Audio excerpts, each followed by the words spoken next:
Namaste, Acharya. I'm Meghna, a student here.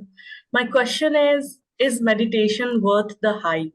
So, we usually associate meditation with spirituality, and I was interested in understanding if it had any physiological effect, a mind body connection of sorts.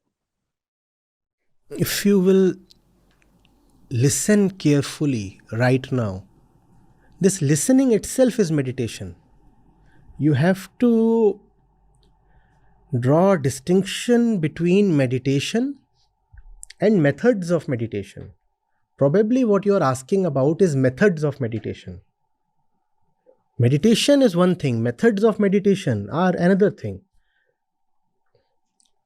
It's a problem, an unfortunate problem, that today the methods are being called as meditation. Meditation is attention itself. Right now I am meditating. You too are meditating. This is meditation. And meditation is what makes us human. Meditation is understanding itself.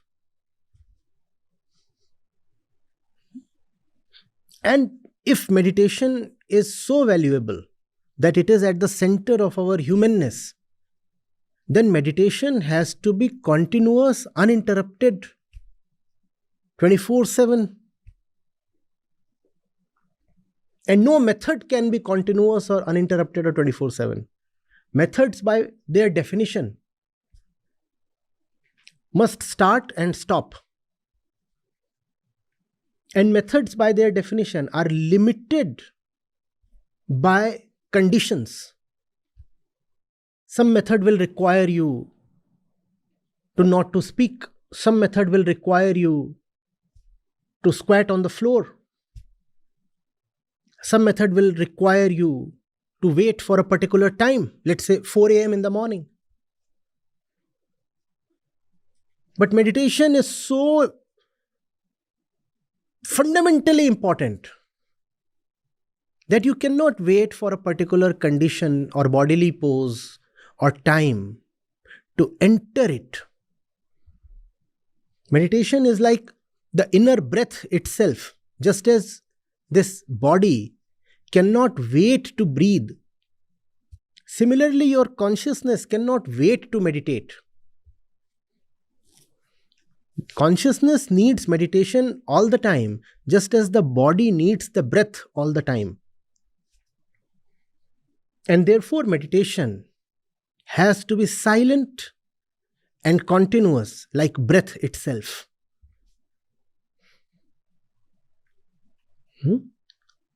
You are meditating right now. And this is the most beautiful kind of meditation because it is happening silently in the background without you even knowing it.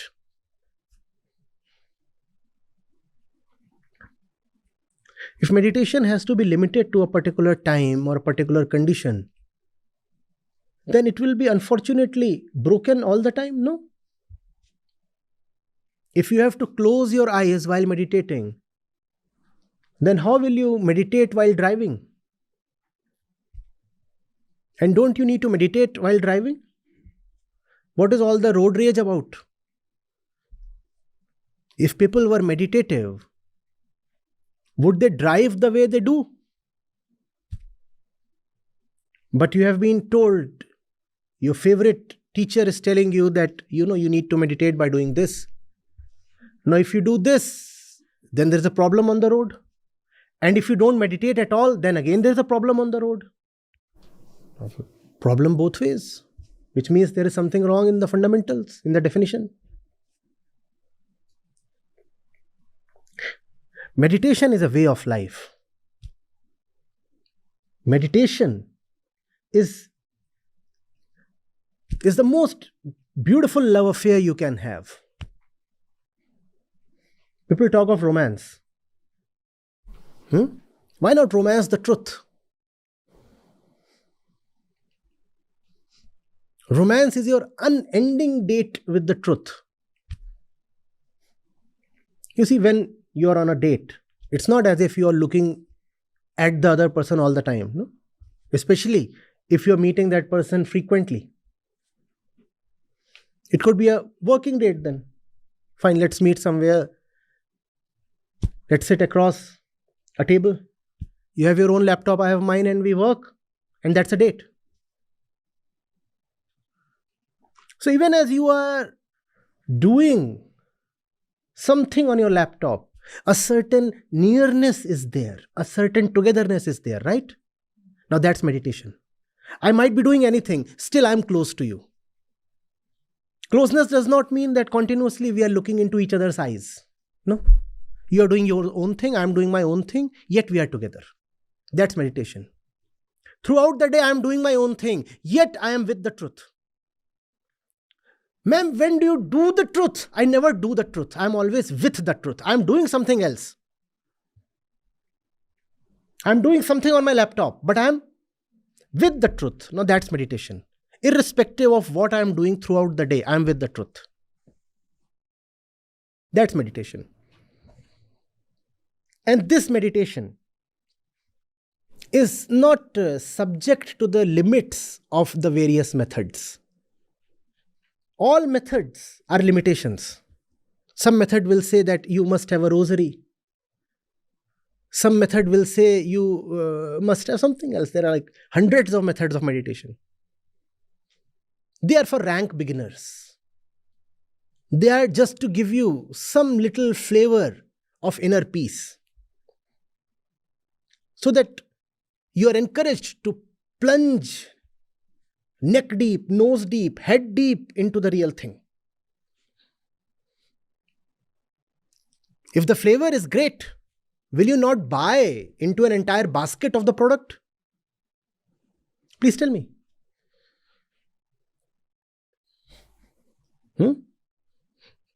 You go to some decent shop selling toiletries, body oil, hair oil, or perfumes. The first thing they'll take you to is samples. And what will they do there? Ma'am, try this one. And a little bit sprayed on you. You're not supposed to be satisfied with this much. If you like this, then you pay the price and get the entire bottle. That's meditation. And all that we do in the name of meditation is this. Okay, I want to try that one now. This. And having tried all these, you get some little aroma and you get satisfied with this and you walk out and say, I have fooled the shopkeeper. Next day, you again walk in and say, I want to try that one. No, don't spray it here, spray it here, spray it here. Surely you don't have much appetite for love. You get satisfied with too little. You must have a giant appetite for love. I'm not satisfied, I want more. Give me more. Madness of love, that's meditation. Not something dry, not something ritualistic, not something time-bound. If I love you, how can I be away from you even for a split second? That's meditation.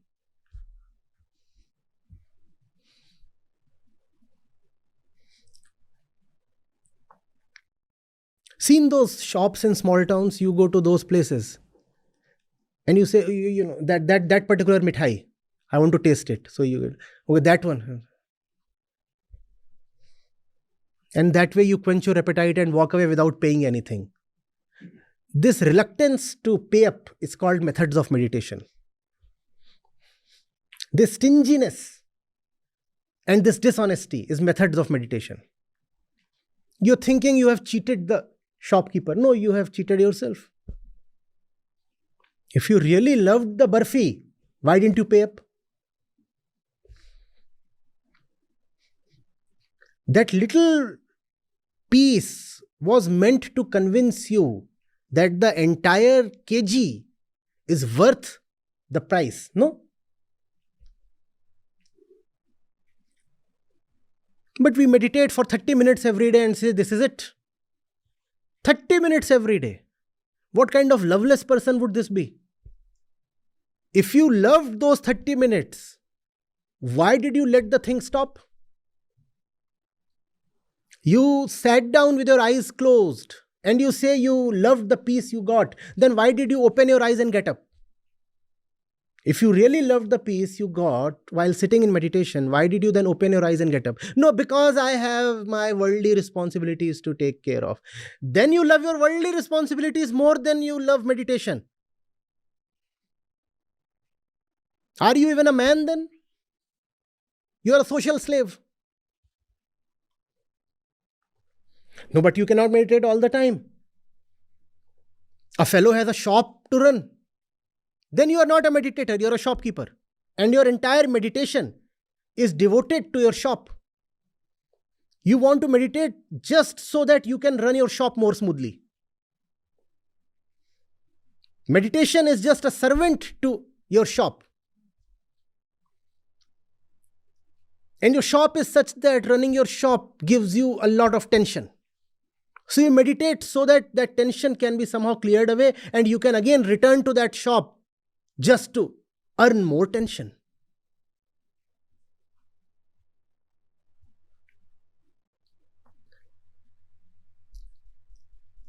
If someone uses a method of meditation for 10 days, 20 days, 2 months, that's possible.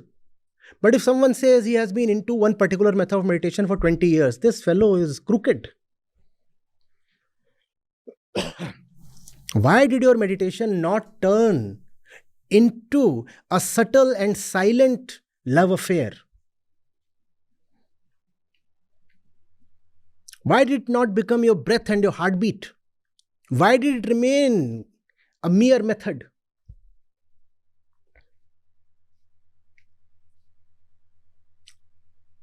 And such is our crookedness that we call the methods as meditation. It is not meditation. It is a trick.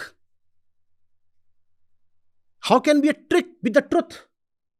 In fact, by calling a trick as the truth, you are trying to trick the truth. That's what a method of meditation is.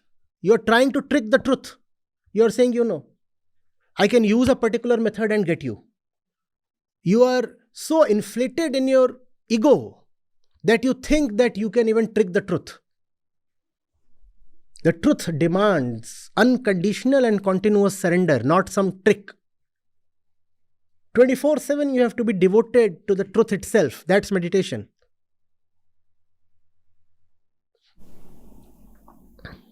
Not some exotic trick. On a full moon night, go get drenched in goat urine and sit under a banyan tree and open your mouth and gape at the moon. And that's the greatest meditation you can have. And obviously, all this while just keep remembering your great guru. Remember the great guru, open your mouth and stare at the moon and you will be enlightened.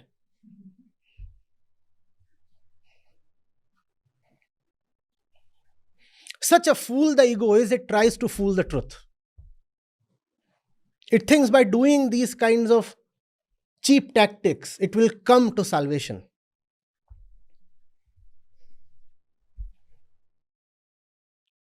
We want to preserve our everyday life as it is and relegate meditation to one corner of our existence. The everyday life should run as it runs. And because the everyday life generates a lot of fire and smoke and heat, so let me meditate to somehow keep things cool and calm. Meditation, I said, is crazy love. When it comes, it possesses you. It takes over your entire life. You can no more operate from the same center. You are somebody else now. You are no more. Meditation is. Meditation is the master. It commands you. You are the servant. And it commands you all the time. You don't speak. Meditation speaks through you. You don't even know what you are saying. Because you are not doing the talking. Somebody else is talking through you. That's meditation. You are the servant. But when you apply a method of meditation, then you are the master. The ego wants to be the master, whereas it deserves to be a slave.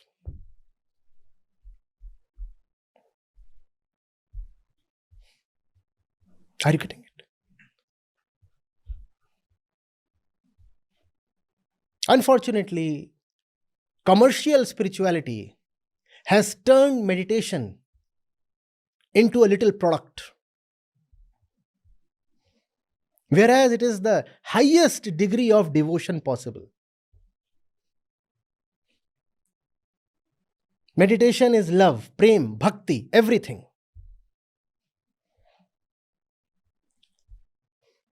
And meditation is nothing special or unique.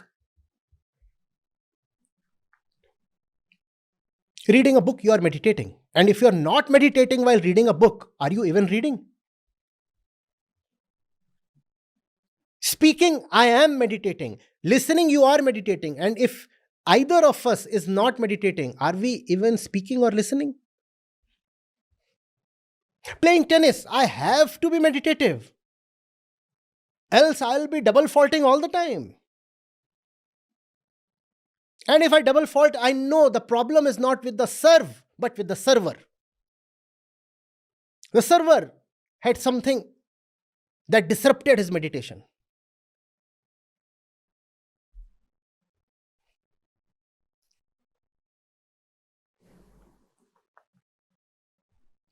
Baking bread, you have to be meditative. Washing clothes. Not just the great tasks of the day, but even simple things like doing laundry.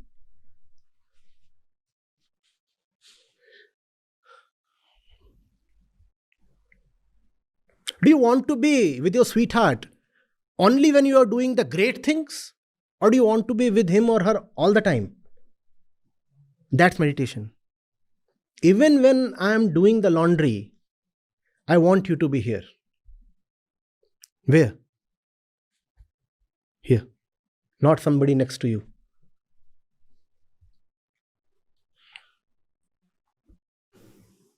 Great jewels of wisdom appeared from Saint Kabir's meditation when he would be weaving clothes. What is he doing? Just weaving, like an ordinary weaver. But he was with his beloved. And from that, what we get is the highest pieces of wisdom humanity ever had. My hands are busy with the warp and the weft and the shuttle. But my mind is with the beloved. And from there, you get the bhajans, the abhangs, the shloks. Most of those pieces were not written in solitude. They were spontaneous pieces of exuberance. While the speaker was actually involved ostensibly in something else. Doing something else, he says something. And it turns out to be the highest thing you can ever hear. That's meditation.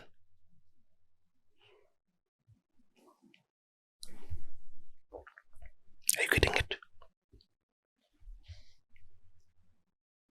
Methods of meditation can be taught and sold. Meditation can neither be taught nor be sold.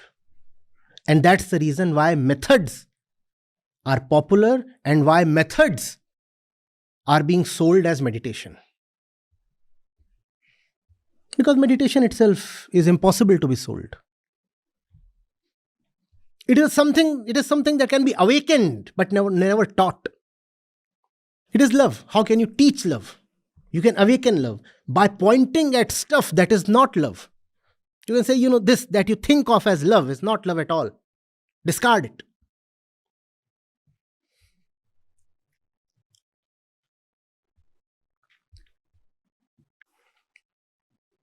Going through the market, just pulling water from the well,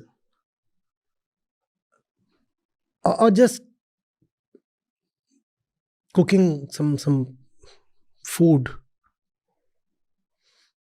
something reveals itself to you. That's meditation.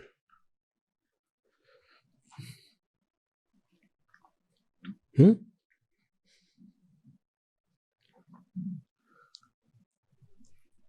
You're here and still not here.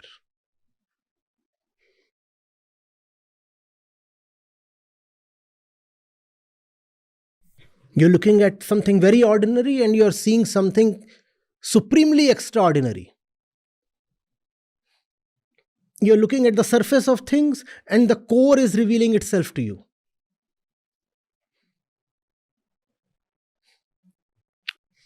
In the shadow, you are seeing the tree. In the part, you are seeing the whole.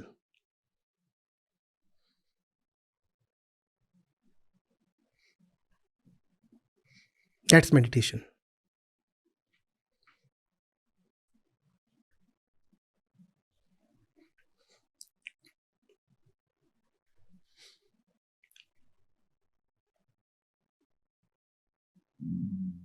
In death, you are seeing deathlessness.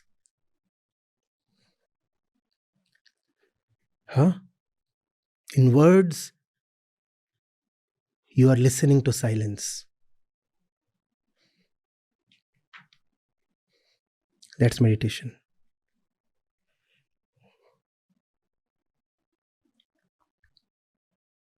I don't want to finish this answer. That's meditation.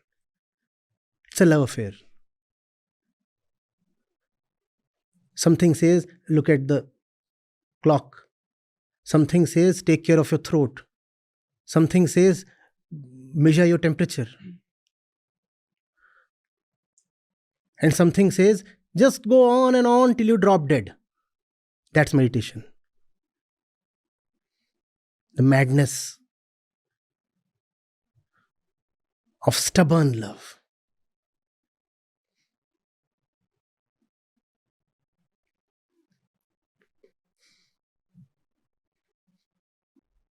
Thank you, sir.